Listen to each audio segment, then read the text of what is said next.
درود دوستای عزیزم، امیدوارم حالتون خوب باشه. یک برنامه دیگه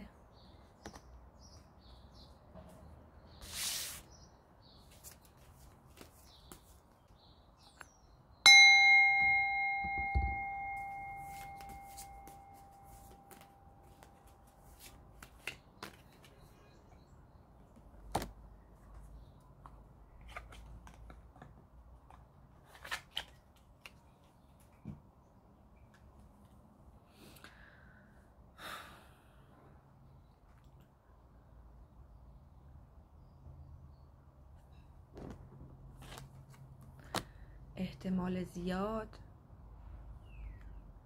الان هممون در دورانی هستیم که به صورت خیلی عجیبی که نمیدونیم هم چرا و از کجا داره میاد، احساس کمبود، نارضایتی رو همش در فضامون احساس میکنیم، در صورتی که تا چند هفته قبل شاید همه چی سر جاش بود، خیلی هم همه چی داشت خوب پیش میرفت، بیزنسمون داشت خوب پیش میرفت، اگه کاری داشتیم انجام میدادیم اون کار داشت خوب بود، همه راضی بودیم، اون رضایت قلبی رو از همه چیز داشتیم. ولی الان اصلا همه چی با اینکه به نظر میاد نگاه میکنی همه چیز سر جاشه، ولی از درون میبینی چرا احساس کمبود و این حسی که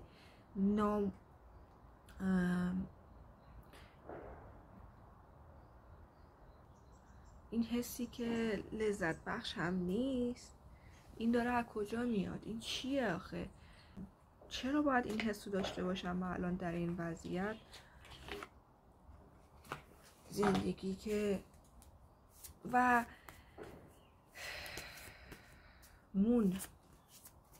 احساس غرق شدگی؟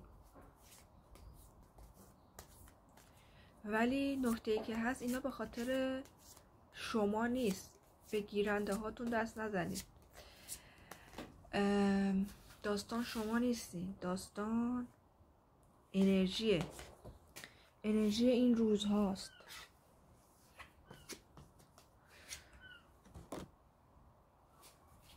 داستان اینه که شما باید ریسک کنید، اون ریسک پذیریتون رو بالا ببرید و به خودتون شجاعت بدین و در اون مسیری که به خاطرش به این حال و روز افتادین قدم بردارین. احتمالاً ببینید، یکی از دلایلی که الان در این وضعیت به سر میبری که حال خوبی رو تجربه نمی کنی، احساس این حسای بد بالا اومده، به خاطر اینه که خیلی توی مرز بین کامفورت زون، نقطه امنت و نقطه شجاعت و بیرون اومدن و جنگیدن برای اون اهداف و رویاهات، وسط اون گیر کردی و نه اون طرف میدونی که دیگه این کامفورت زون، نقطه امن دیگه کار نمیکنه، این چیزی نیست که من میخوامش،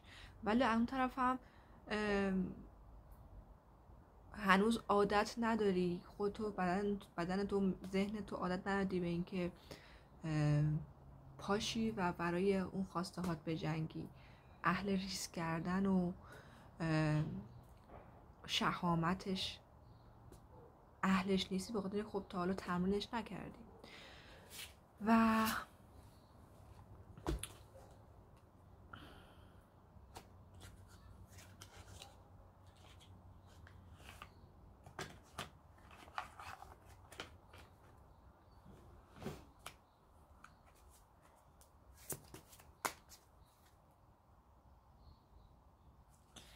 دقیقاً پیامایی هم که میاد، با اینکه این مسیر سخت و ترسناک و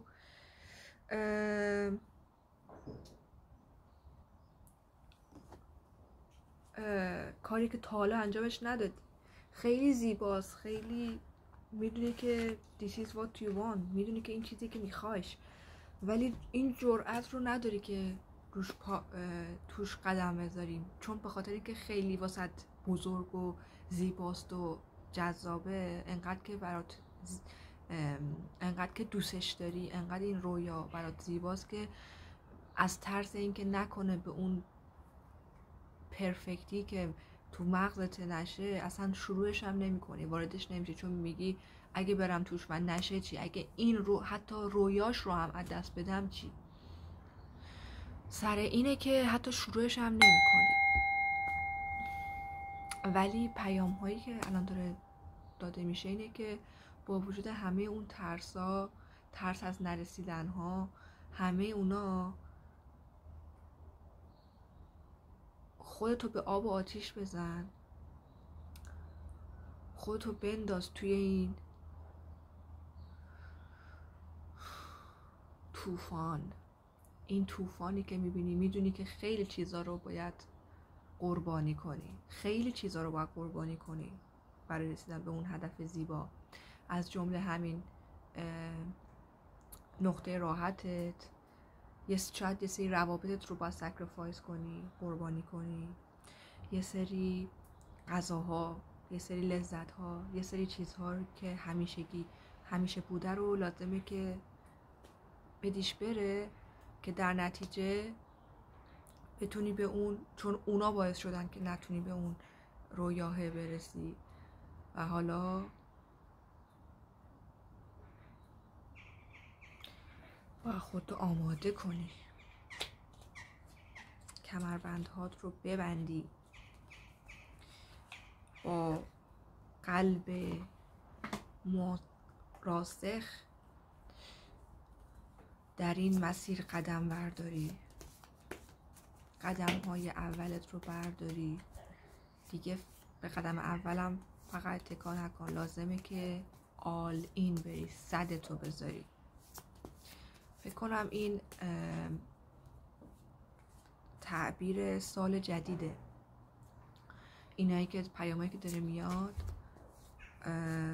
در واقع داره راهنمایی میکنه واسه سال جدید که به چه صورت خواهد بود و ما چه جوری باید پیش ببریم. سال جدید سالیه که قرار ما بین دارک ساید و لایت سایدمون بالانس و توازن ایجاد کنیم.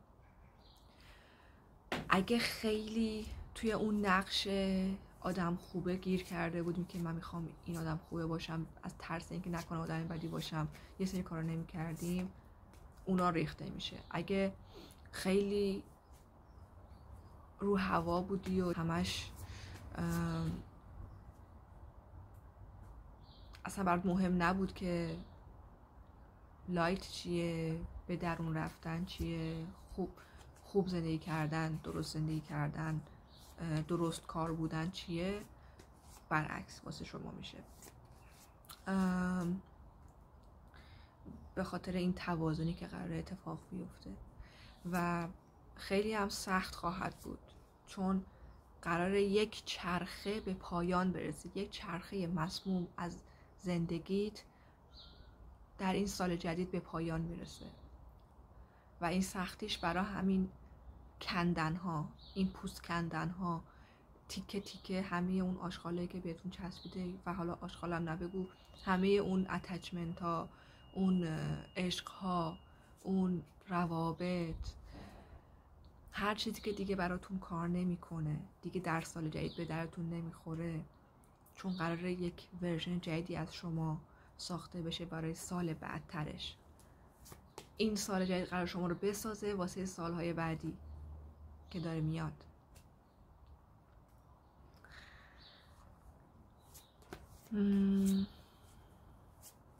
و اینکه یکم این سال جدید لازمه که بیشتر به خرج و ایناتون دقت کنین که چی دارین خرج میکنین، واسه چی دارین خرج میکنین، ولخرجی و اینا رو دیگه باید کنار بذارید، چون درسته که درونن ما میگیم ما در فراوانی هستیم، ولی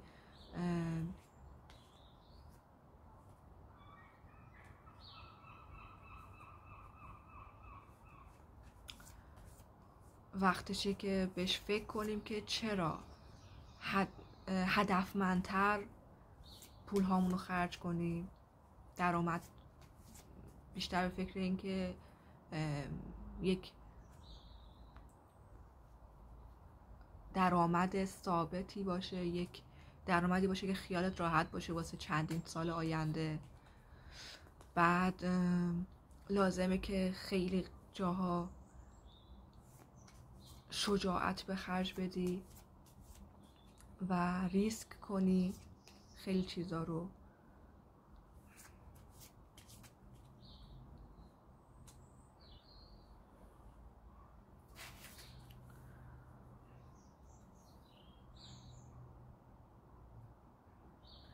و اینکه نگران تایمینگ و اینا هم نباشین. یک پیام کلی که واسه این سال جدید هست، درسته که در دنیای مادی خیلی کارها با انجام بشه، ولی تو ذهنتون، تو قلبتون نگران زمان بندی ها نباشین که چرا الان اینجوریه، چرا اینجوری شد، این باید زودتر حتی انجام بشه. تو کارهایی که باید لازمه در دنیای مادی انجام بدی رو انجام بده و اعتماد کن که هر چیزی در تایم بهترش داره اتفاق میافته.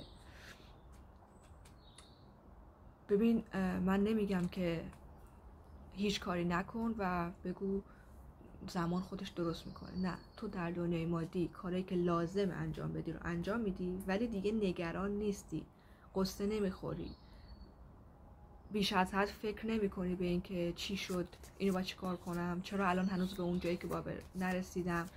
قرار نیست یک شبه به چیزی برسی. امسال قراره قدم‌های پای ریزی قرار بکنیم. وقتی یه ساختمون رو میخواین بسازی، ساختمون میخواد ساخته بشه، اگه پای بس اون زیر محکم بسته نشه، خونه به خوبی ساخته نمیشه. درسته شل میشه، چون احتمال خراب شدنش در آینده زیاد هست. درسته که الان تو ایران حل هوشی یه سری ساختمونا رو میسازن، را الکی هم میریزه واسه خودش، ولی الان شما فرض کنید در یک زندگیتون رو فرض کنید که در یک منطقه زلزله خیز مثل ژاپن هستین که تو مجبوری خونت رو جوری بسازی که تو میدونی به هر حال اینجا کشوریه که 9 ریشتری زلزله میاد، یعنی 9 ریشتر یعنی کل با خاک یکسان قرار بشه همه چی. پس تو مهندسی میکنی که چجوری از اول بسم الله چجوری این ساختمون رو بسازی که در آینده واسه تا ابد بمونه، تا سالیان سال بمونه. محکم پایه ها تو میریزی. پس امسال سال پایه ریزیه. واسه همین الان به نوک قله فکر نکن که قراره بره تا عرش آسمون. به این فکر کن که در این لحظه در واقع آینده نگری اینو با بکنی که اگه الان کارمو درست انجام ندم چه پیامدهایی در آینده واسه من میتونه داشته باشه. و این بود پیام امروز. خیلی ممنون. در واقع پیام امسال، سال جدید برای ایرانی های عزیز، چون به نظرم میاد که این پیام برای ایرانه، به هر حال سال جدید ایرانی پارسی زبان ها، و امیدوارم که کمک کننده بوده باشه و راهنمایی هایی که لازمه رو ازش گرفته باشید. با پاکسازی انرژی ها ازتون خداحافظی میکنم. لطفاً برنامه رو لایک کنید، کامنت کنید، سابسکرایب کنید و بنده رو حمایت کنید و بگید که تو کامنت دوست دارین راجع به چی باهاتون صحبت کنم. اگه موضوع خاصی مد نظرتونه حتما پیشنهاد کنید در کامنت. بنده در خدمتتون هستم. خدا بند یار و نگهدارتون.